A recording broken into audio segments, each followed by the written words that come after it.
Regulation of thyroid hormones. The control system overview. Hypothalamus releases TRH, thyrotropin releasing hormone, which stimulates the anterior pituitary gland to begin secreting TSH, thyroid stimulating hormone. TSH then will act upon the thyroid gland to produce T3, T4. There's a negative feedback regulation. When there's a high amount of T3, T4, this will indirectly inhibit the TSH and TRH synthesis. This will then further reduce the hormone release. T3, T4 can also increase somatostatin, which is also known as SRIF. This is the inhibiting factor that is released from the hypothalamus, further suppressing TSH.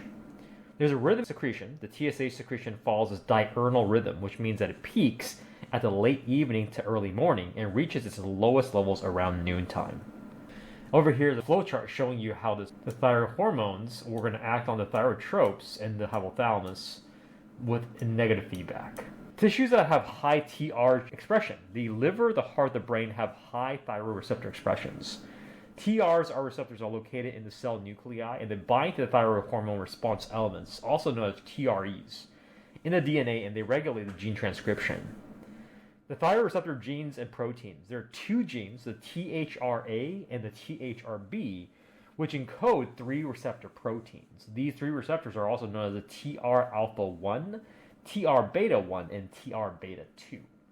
You can see over here that when the T3 gets activated from T4 via the D2 deiodinase, it's going to bind onto the thyroid receptor, which docks with the RXR, the ryanodine receptor. The RXR, the retinoic acid receptor, and that serves as a co-activator to then increase the changes to the RNA polymerase activity. Genomic effects are when the T3 enters the cell, it binds to the thyroid receptors in the nucleus. The TR then forms a heterodimer with the retinoid X receptor, the RXR, which enhances the DNA binding and transcriptional regulation. During the active state, the TR receptors are going to co-activate, promoting more chromatin relaxation and therefore inducing gene transcription. The non-genomic effects are when the rapid actions do not involve any gene transcription. This will then cause changes to the cell's ion channels, oxidative phosphorylation, and even certain kinds of secondary messenger pathways like cyclic AMP. So on the right, you can see just a snapshot of what the T3 and T4 does. Once it gets in, it binds onto the TR receptor. The other half is the RXR, and that's going to cause changes to gene transcription. Some examples here could affect the CNS development, the growth of the cells, the cardiovascular system output increases, such as increasing the tissue blood flow, the heart rate, the heart strength, respiration. It can also boost up metabolism, so increasing mitochondrial expression, NAK pump, oxygen consumption, glucose absorption, gluconeogenesis, glycogenolysis, lipolysis, protein synthesis, and also just BMR overall. The increase in metabolism boosts the basal metabolic rate by about 60 to 100% above the normal amount. This enhances the food utilization, protein synthesis, and catabolism. This will then also stimulate growth rates and mental processes. The mitochondrial activity is incredible. It increases the size and number of the mitochondria, elevates ATP production, supporting cellular energy, and increases higher metabolic rates. You can see in this patient over here, the thyroid is on the x-axis, secretion in milligrams per day. Basal metabolic rate changes, so when you're hypothyroid, you can see the line flattens out, and at a normal point, this is right here. So about 100 milligrams per day, this is the 0% change. But when you're hyperthyroid, the moment you have more than normal, going up to 200, it pluses almost 10 points in percentage change. When you increase that to 300 points, you will actually almost close to 30 points change. So it does increase dramatically. Here's a list of some of the key growth effects. In skeletal muscle, it's essential for the bone development in children. Hypothyroidism can cause slow growth. Hyperthyroidism can accelerate growth, but may lead to early epiphyseal closure that can cause the limiting final height. There's also brain development, which is crucial for the brain growth during the fetal and early postnatal stages. Deficiency of this can cause mental retardation and even cause reduced brain size if left untreated. Early therapy prevents any kind of permanent damage. Then also the ion transport. This activates the sodium potassium ATPase that enhances sodium and potassium ion transport across all cell membranes. It increases cell membrane permeability that leads to leaky membranes. It drives the sodium pumps. It also contributes to heat production. We also have carbohydrate metabolism by boosting up the glucose uptake, glycolysis, gluconeogenesis. That's going to be the movement of the sugar production. And also increases the GI absorption and insulin secretion to the body. So in cases where there is a hyperthyroidism, it can lead to diarrhea, whereas in cases of hypothyroidism, the patient may have constipation. Fat metabolism, this stimulates the lipid mobilization that reduces fat storages, so that raises the free fatty acids in the body and also fatty acid oxidation. That will then lower cholesterol, phospholipids, and even triglycerides. Increases the vitamin demand due to enzyme production, and more enzymes need more vitamins. The cardiovascular effects, the blood flow is increased via vasodilation for heat elimination. The cardiac output is also generated because there's a rise of about 60% in hyperthyroidism. The heart rate contractility directly is increased. There's also severe hyperthyroidism that may then depress the heart because of protein breakdown. And the boost in oxygen consumption, and also the result is the CO2 elimination. So what are some of the effects of the central nervous system? Well, enhanced cerebration speed. The hyperthyroidism can oftentimes cause nervousness, anxiety, paranoia. And hypothyroidism, it can lead to slow mental processing. And the muscle effects of the body, it boosts muscle vigor. Excess hormones can actually weaken this because of protein catabolism. And deficiencies can result in sluggish muscles. The hyperthyroidism produces fine tremors. The way we assess tremors is based on seconds per movement, and 10 to 15 seconds is pretty high. This is detectable on paper tests. It's linked to some sort of a spinal cord overreactivity. On the right, you can see a chart showing you some of the specific actions that changed due to the results of the thyroid hormone. In the central nervous system, you can see it stimulates the axon myelination. It regulates the extracellular matrix position. For body growth, you'll see the promoting of calcification of bones. For the BMR, it increases the oxygen consumption as well as the oxidative phosphorylation and body heat production.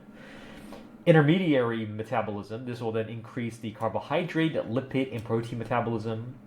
And the TSH will then inhibit TSH secretion by decreasing the sensitivity of the receptors on the thyrotropes to release more TRH.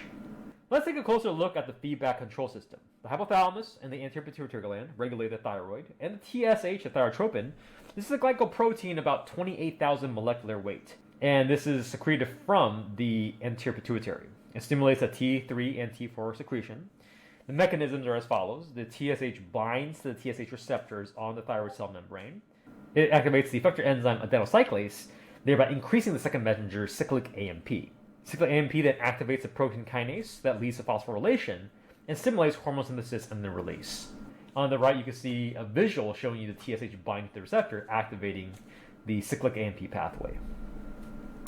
Hypothalamic control. The TRH thyrotropin releasing hormone is released by the hypothalamus and transported to the AMP pit via the hypothalamic hypophyseal portal system. This will then stimulate TSH production by binding the TRH receptors on the pituitary gland cells. So the mechanism for this is as follows. When the TRH binds, it activates the G protein for phospholipase C, the effector enzyme phospholipase C, and it utilizes calcium ions and also the second messengers diaglycerol, DAG, and IP3 that leads to an increase in activity. Some of the environmental and emotional stimuli to boost thyroid hormone include cold exposures, stimulating TRH to the TSH, the thyroid pathway. This can actually boost basal metabolic rate by up to 50%. Emotional stress is also real. Reducing that TSH secretion through sympathetic nervous system activation is also key. And this was tested when the TRH effects are blocked whenever the hypophyseal portal stalk is damaged or severed. Alright, let's cover some of the diseases of the thyroid. So we'll start off with some of the key anti-thyroid substances that suppress thyroid secretion. So there are three key agents I'll talk about. The first one is called thiocyanates. These compounds inhibit iodide transfer by competing with the iodide ions by blocking the iodide trapping mechanism. The second kind of compound is called PTU, propyl uracil. This blocks the thyroid hormone synthesis by inhibiting the enzyme peroxidase enzyme, which then prevents the iodination of the tyrosine component. Some examples of the drugs include methimazole or carbimazole. High concentrations of iodides, when it exceeds over 100 times the normal, then reduces the iodide trapping where you're overloading it, and this slows down tyrosine iodination. And this will then temporarily suppress the hormone production. So these are ways you can actually reduce the amount of thyroid hormone production. Here's a visual showing you that. The thyroid gland, the methimazole, propyl uracil, they affect the peroxidase enzyme. And the iodides and also methimazole can also affect the conversion process. And iodides also can affect the thyroglobulin conversion into the proteolysis pathway to the T3T4. Beta blockers, methimazole, may also affect the peripheral tissues by reducing T3T4. The overview of hyperthyroidism. This is usually notable when there's heightened excitability, heat intolerance, increased sweating, significant weight loss, diarrhea, muscle weakness, nervousness, insomnia, and hand tremors. Oftentimes it's related to potential thyroid adenomas, when there's a localized tumor in the thyroid gland. These tumors secrete large amounts of thyroid hormone that then results in hyperthyroidism. Graves' disease is one of the most common forms of hyperthyroidism. This is an autoimmune function issue where there's a thyroid-stimulating immunoglobulins, TSIs, that then activate the thyroid cells. Antibodies and autoimmunity. So TSI is likely developed due to autoimmune reactions against their own thyroid tissues. Exophthalmos is a protrusion of the eyeball commonly seen in patients that have Graves' disease or hyperthyroidism. This may cause the eyelid to retract, it can cause the optic nerve to stretch, and even corneal irritation to occur, potentially causing blurry vision. This is one of the hallmark symptoms related to the hyperthyroidism/Graves' disease.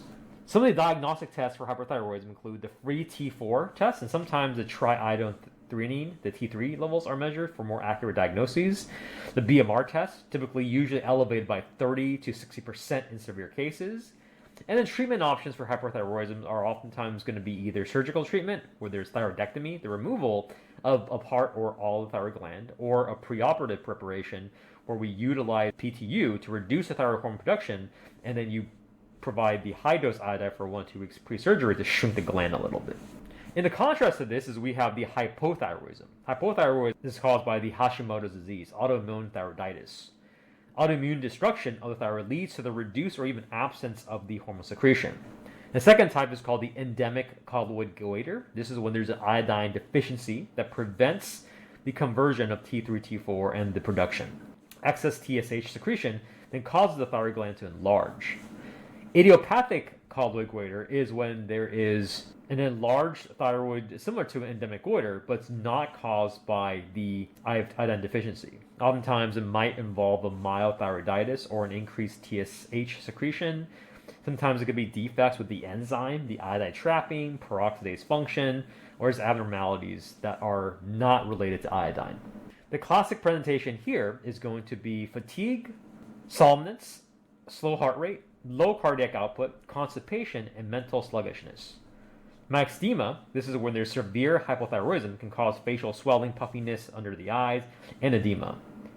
This is caused by the hyaluronic acid and the chondroitin sulfate binding with protein that lead to fluid accumulation in the body. As a result, these patients are more at risk for atherosclerosis because there is a high cholesterol due to this impaired fat and cholesterol metabolism. There's a reduced liver function to clear the cholesterol that increases the higher chances of plaque building up in the blood vessel. Over here is a chart that shows you the primary and secondary hyper versus hypothyroidism issues. Primary just means that it is on the thyroid gland where the issue is located, and then secondary, it usually means it's going to be a pituitary gland dysfunction. So in the case of the first column, primary hyperthyroidism, the thyroid gland dysfunction is the overproduction of T3, T4. TSH levels tend to be expressed low due to negative feedback, and the free T3, T4 are high because that's where the problem is located. So the common causes include Graves' disease, toxic multinodular goiters, thyroid adenomas, thyroiditis, or just taking too much iodine. And the response to this is that when you inject TSH for testing, there's really no further rise because it's already so high. For primary hypothyroidism, again, this one is where the thyroid gland has a dysfunction.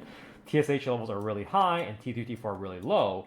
And when you inject TSH, there's no response because the thyroid gland can't respond or there's an issue with the receptors on the thyroid gland. Secondary hyperthyroidism is when there's a pituitary gland dysfunction, oftentimes presenting with excess TSH production. The TSH level could be really high or it could be kind of normal. T3, T4 typically will be also high as well. In this cases, the diseases are usually going to be some kind of tumor in the pituitary gland or in some cases some hypothalamic disease.